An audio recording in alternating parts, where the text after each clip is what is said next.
I think the first is, depending upon how well you want to do, and particularly if you're starting a company, you need to work super hard. So what does super hard mean? Well, when my brother and I were starting our first company, instead of getting an apartment, we just rented a small office and we slept on the couch. And we showered at the YMCA, and we had just one computer. So the website was up during the day, and I was coding at night. 7 days a week, all the time.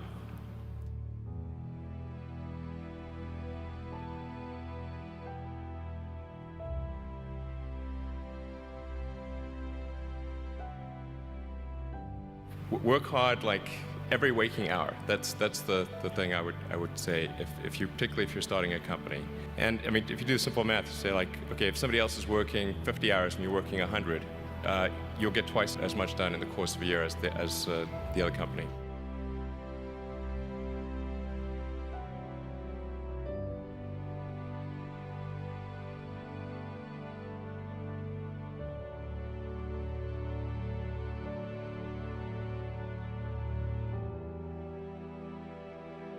I think too is you got to make sure that whatever you're doing is a great product or service. It has to be really great. And I go back to what I was saying earlier, where if you're a new company, I mean, unless it's like some new industry or new market that, if it's an untapped market, then you have more ability to, the standard is lower for your product or service. But if you're entering anything where there's an existing marketplace against large entrenched competitors, then your product or service needs to be much better than theirs. It can't be a little bit better, because then you put yourself in the shoes of the consumer and they say, why would you buy it as a consumer? You're always going to buy the trusted brand unless there's a big difference. So a lot of times entrepreneur will come up with something which is only slightly better. And it can't just be slightly better. It's got to be a lot better.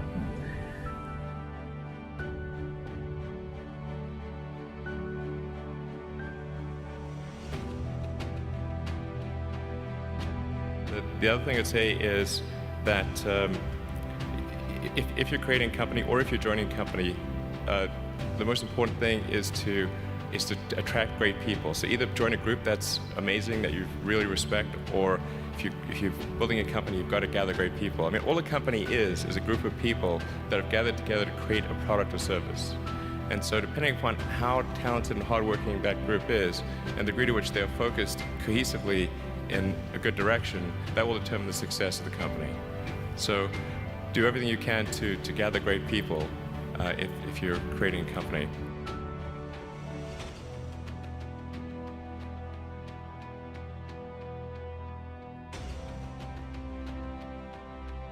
Then I'd say focus on signal over noise. A lot of companies get confused. They spend money on things that don't actually make the product better.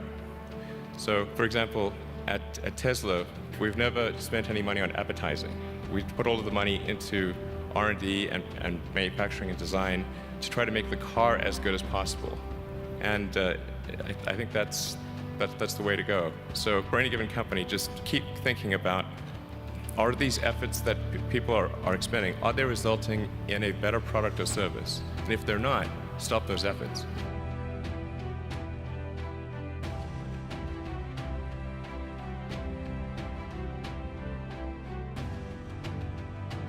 And then I think that the final thing I would encourage you to do is, now is the time to take risk.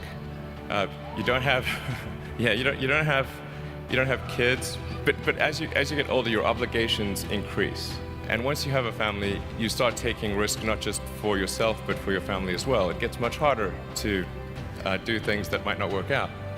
So now is the time to do that, before you have those obligations. So I would encourage you to take risks now. Do something bold. You won't regret it.